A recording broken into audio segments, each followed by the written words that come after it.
What is up, everybody, and welcome back to Italian Football TV. It's been a minute since we're sitting here. Michael is not the happiest right now. What Guys, are you saying? I'm Inter and Napoli just ended 0-0, a match I predicted a draw. Mike was, of course, hoping for a win from Napoli. Jesus, Dude, Napoli's Scudetto, killing me. Jesus what the hell Christ. is this? Juve are back on top on first place, 1 point ahead of Napoli, and they have a game in hand with Atalanta. So my smile, I'm smiling, and Michael is guys, I just want the league to be interesting, so...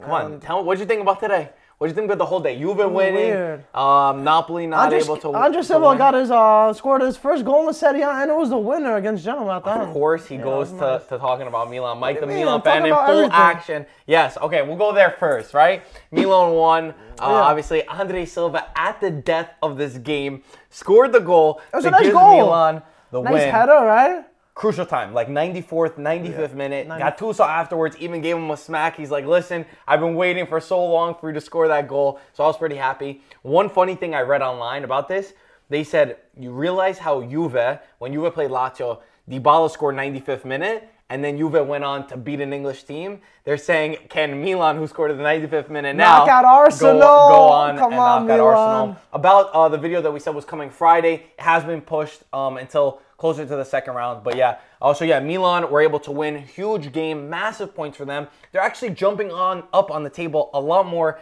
than I think we would have expected. But come on, Mike. No more deflecting. Let's go back to talking about Juventus and Napoli, the Scudetto race at the top with Juve going back in first place. How do you feel about this right now? I really want Napoli to continue this only because I feel like the Serie A has been the most interesting league. It still is. It still is. It's much closer than every other league. But now I just hate how everyone's saying, "Oh, look, Juve's back in first place. They're gonna win it again." Boring Serie A. That's what gets me mad. That's why I didn't want Napoli tying. I want them getting the full point just to keep it interesting. Listen. And that's why Marco's always messing with me over here. I just want the Serie A interesting. That's all I want. I want the Serie A interesting too. You don't. It's 1 point ahead. You're making it seem like everyone's making it seem like Juventus won the Scudetto. Number one, I'm not saying Juventus that. have a lot of games to play and to win. saying. The game between Juventus and Napoli in April 22nd, is going to be absolutely crucial. 3 huge points up for play over there. I think this was a huge mistake from Napoli. Hamza came out of the match early. I didn't see enough urgency. The pressure, like we keep saying, Juve keep playing first and Napoli second. So every time Juve win, like they won today 2-0, Dybala's free kick was unbelievable. It was Unbelievable. nice. I love He's good. Dybala. He's good. Go see that on our Instagram at IFTV Official. Go follow us on Instagram. Check out the goal there from the stands. It's pretty sick. I think that pressure, Napoli wasn't able to handle it again. They're not in the greatest moment. I'm not going to go with what everyone's saying right now, how the league is done, it's over. I think that Napoli are in a bad moment. They're screwing up where the time is you can't screw up. The pressure is continuing. Like we said, Juve, we're going to screw up in the beginning and get better. And exactly what I predicted is happening at this moment. And I think that last week and this week were the 2 most crucial weeks. And we're going to look back towards end of April, May, and say, shit, Napoli screwed up here last week and this week. They dropped 4 points, right? And Juve accelerated. They dropped 4 points. Juve took advantage. Now they have a game in hand, a point over Napoli.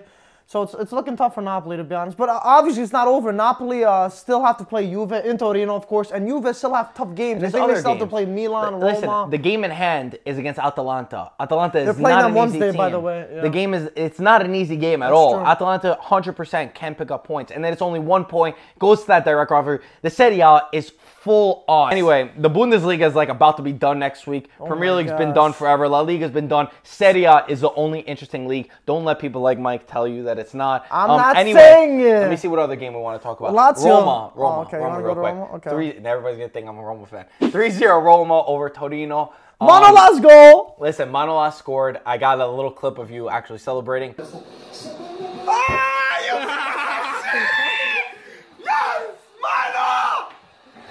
why he's looking at your phone. Look at your boy celebrating. Get out there. Look. What are you doing? Look. My boy's praying. Wow. That's my boy. Yo, we got a jersey? Come on. One thing I want to say about this, huge win for Roma. All 3 of these goal scorers were teammates of Astori, which is honestly incredible. Definitely destiny is out there somewhere. Manolas even dedicated it. They were all just former teammates, so I thought that was pretty insane. The Fiorentina game, the moment of silence that was held for Astori gave me complete goosebumps and shivers throughout my entire body. The way they stopped in the 13th minute and everyone stopped. And you didn't even realize this. I know because I just found out like 2 minutes ago. I rewatched the clip. There's a clip of Badel at 13th minute, and he points up and he said, "That's him." Right? He points up with the moment of silence. You know why? It started raining exactly at that moment. And he said it's him. Dude, I bet you that just gave a lot of people goosebumps. Crazy. The unity that everyone had in support of Astori, the patches, the camaraderie, and everything, I thought across the whole Serie A, they did him justice. And my favorite thing was a sign, I believe it was from the Benevento fans, that said, "A person never dies as long as they live on in your hearts." I think that's extremely true. He left a footprint in football, in all of football for sure. We all know how great a person he is, a humble man. And then the goal scorer, Hugo, who wears the number 31, who was replacing Astori, scored. That's right. There's just so many crazy things that happened in this match. And it was beautiful. The gesture that everyone had was definitely beautiful. We'll talk about Lazio, who screwed up against Cagliari 2-2.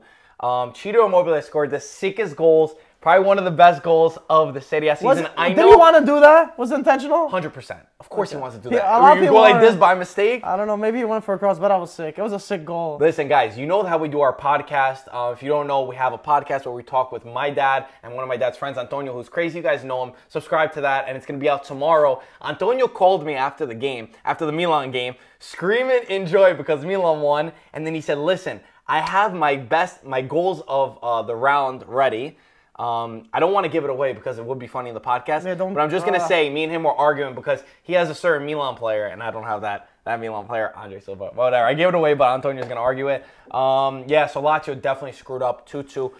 Immobile, what did he write? He equaled Chinaglia's record for Lazio, the most goals in a season for Lazio. I think it's 34 goals, which is incredible. He's definitely going to break it, right? Yes, Come yes. on, and we'll have a graphic ready for that one. Yeah. Last thing, Crotone beat Sampdoria 4-1. I can't believe, I bet so much. I would have put my house on Sampdoria, easy win. You would have lost your house. And the relegation battle is insane. I think 4 points separate the bottom of 6 teams. 6 or 7 teams, yeah, you're right. Besides Benevento, we cut Benevento. Yeah, except Benevento. Yeah. Sorry. Unless you guys pull a miracle like Crotone last season. But no, 4 points with those last 6 or 7 teams is insane. Who's and getting Sassuolo's in there. Why is everyone commenting that they want Sassuolo down? Berardi. You think that's why? I think Berardi. I think it's because they call him Juve B. I have a feeling that's my theory. I don't know. That's what I was thinking. Who do you guys think is going to get relegated? Who's going to get? I don't know. I have no clue. It's going to be interesting. Guys, Serie A is so interesting. I don't know. I'm excited by what's happening. Listen, it makes it even more dramatic. Now everyone's confused, saying that Napoli was in first. Now Juve will go back in first. It's a nice imagine they tied with the Lazio. Juve tied with the Lazio at the time, and Napoli extended the lead. Oh my God, it's crazy. Details matter so much. Everything matters, literally. Guys, what are your thoughts? What is happening? Jump into the comment section below. Listen, IFTV is all about the community. We're here doing this video, so down in the comments we can all have a conversation. Be nice to each other. Yeah, don't go crazy, please. Listen, you can say your opinion, but bring reason to it. Be respectful. Be open to listening to someone else's opinion. Don't be a troll, guys. Yeah. Also, our merch. Everyone who copped our merch, thank you so much. You guys are the best. We're back ordered so many. We're getting a new shipment tomorrow, right? New shipments tomorrow. There's only very few left, so if you want it. And on the back end of that, for those who love to hear about the business of IFTV, IFTV is going to start taking over. We're going to start doing our own stuff. There's going to be a lot of clips. So follow us on Snapchat. We're doing a lot of behind the scenes there. Instagram, Twitter, Facebook. Everything. Get following IFTV. We work hard to try to create coverage around Serie A. So it really means a lot if you can follow us on there. And like I said, we're going to start building a factory in the back over here of our studio. If you want to see that on YouTube, let us know. Guys, just jump in the comments. Let us know everything. You guys are the best. Opinions. As always, thank you for watching. Tomorrow, the podcast is coming. Any questions you have for Antonio or Gaetano, let us know. As always, thank you for watching. We'll talk to you soon. Ciao, guys.